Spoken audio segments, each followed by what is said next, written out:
Hey Cougs, my name is Cullen Watkins and you're watching In the Game, where I'll be going over the hottest sports news from Houston and beyond.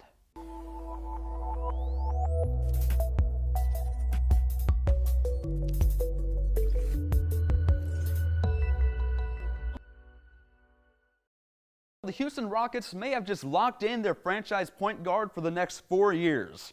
On October 17th, Houston point guard Kevin Porter Jr. received a 4-year contract extension worth $82.5 million. Porter, who played a career-high 61 games, averaged 16.5 points and 6.2 assists last year, was a wild card for the Rockets when they traded for him in January of 2021 from the Cleveland Cavaliers. The 2019 30th overall pick out of USC has had his fair share of off and on-court behavioral issues, whether it be throwing tantrums at teammates or throwing objects in the locker room. But one of the most memorable situations occurred just last year when Porter left a regular season game during halftime of a matchup between the Rockets and Denver Nuggets due to some personal disagreement between him and the team. Hearing this, you may ask, why did the Rockets give him such a long contract given his past? Well, first and foremost, Porter is still at the ripe young age of 22, meaning that he is nowhere near his fullest potential, which makes him such a good-looking piece for the Rockets' young core.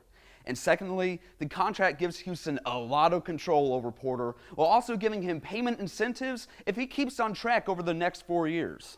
So yes, while some may see Porter's contract extension as a gamble, they could be right, it very might well be.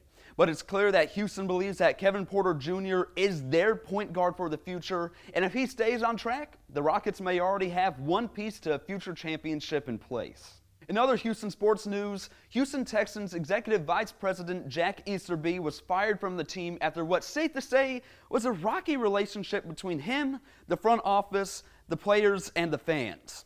Hired in 2019, Easterby was a former character coach and chaplain for the New England Patriots, leading players through prayer and other character-building acts before and after games. After becoming a favorite with coaches in the Patriots organization, Easterby was hired by Houston to be the executive vice president of team development in 2019. Now, this is where the controversy starts. Soon after getting his initial job, Easterby was promoted to Vice President of Football Operations, a powerful role for a man who had no actual football experience. In this role, he would proceed to make some very controversial moves throughout the organization. This included appointing then-coach Bill O'Brien as general manager, which would then lead to key players such as Deshaun Watson and DeAndre Hopkins leaving the franchise. Easterby was also an opponent of the idea of hiring current Texans coach Lovie Smith, a stance that made him very unpopular amongst fans and the organization. Even Texans legend Andre Johnson had his take on Jack, saying, quote, "Ever since Jack Easterby has walked into that organization, nothing good has happened." With this being said, not everyone hated Easterby and the work he was leaving behind. After all, Easterby was loved by many players due to the role model role he played in New England and Houston. He also established nutrition, sleep, and statistical programs that both organizations still use today. But while we may not know for sure how the former executive's decisions will play out long-term in Houston, it's for sure known that general manager Nick Caserio and owner Cal McNair see a future without Jack Easterby. How will this play out? Only time will tell. The Houston Dash made the NWSL playoffs for the first time since its founding in 2013. The 10-6-6 Dash put together their best season in franchise history behind a great season from forward Ebony Salmon. Salmon led the Dash to the playoffs behind a career-high 9 goals in 12 games for Houston after she was traded midway through the season from Racing Louisville. The team also seemed to dominate on the road, winning a league-leading 7 games while playing away from home. The squad also broke a franchise record for most goals scored in a season. Going into the playoffs, the Dash felt more than equipped to make a deep run to the championship given how well the regular season went. Their first playoff opponent was found in the Kansas City Current, who shared the same record as Houston.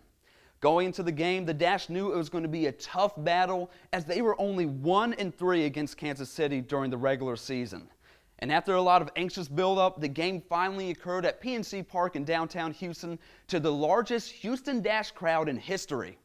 But as the fans were still getting into their seats, the Current scored only 5 minutes into the game from a penalty kick. But just 16 minutes later, the Dash were back in it as Houston's Sophie Schmidt scored a banger of a goal off of a bouncer from a corner kick to tie the game up. The game would stay tied until the last minute when Kansas City's Kate Del Fava would score her first career professional goal to win a thriller 2-1 against the Dash, eliminating them from the playoffs.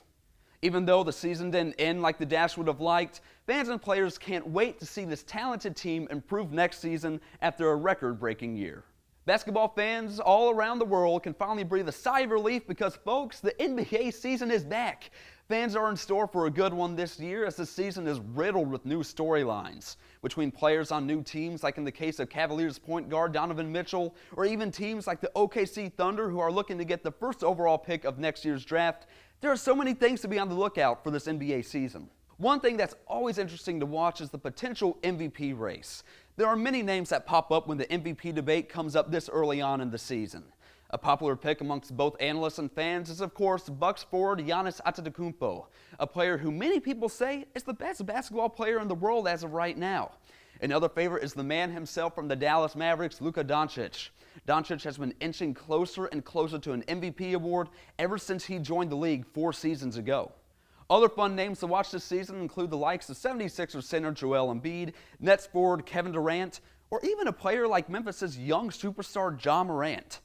But as we all know, the NBA isn't all about personal achievement, with all teams' main goal being to raise the Larry O'Brien Trophy above their heads this season. Of course, the natural favorites are going to be the Steph Curry-led Golden State Warriors, who defeated the Boston Celtics last year to win the finals. But there are plenty more teams that have a realistic shot of making a deep run into the playoffs come April 2023. One team that I'm going to eye like a hawk this year is the Los Angeles Clippers. With the team adding point guard John Wall to their lineup, along with a fully healthy Kawhi Leonard, the Clippers feel like they have the best shot at a championship this season, and I don't blame them. And in the Eastern Conference, anything is up for grabs as multiple teams pose as contenders for what is turning out to be a stacked conference this year. Based on odds, the Boston Celtics are favorites to win the Eastern Conference and return back to the finals as they're once again led by superstar Jason Tatum. But regardless of if your team is considered a competitor or lottery team this year, this 2022-23 NBA season is going to be action-packed, and I can't wait. Thank you so much for watching In the Game. If you enjoyed it, make sure you subscribe to Coug TV so you don't miss any uploads in the future. My name is Cullen Watkins, and all the crew here at Coug TV would like to thank you for watching, and go Coug!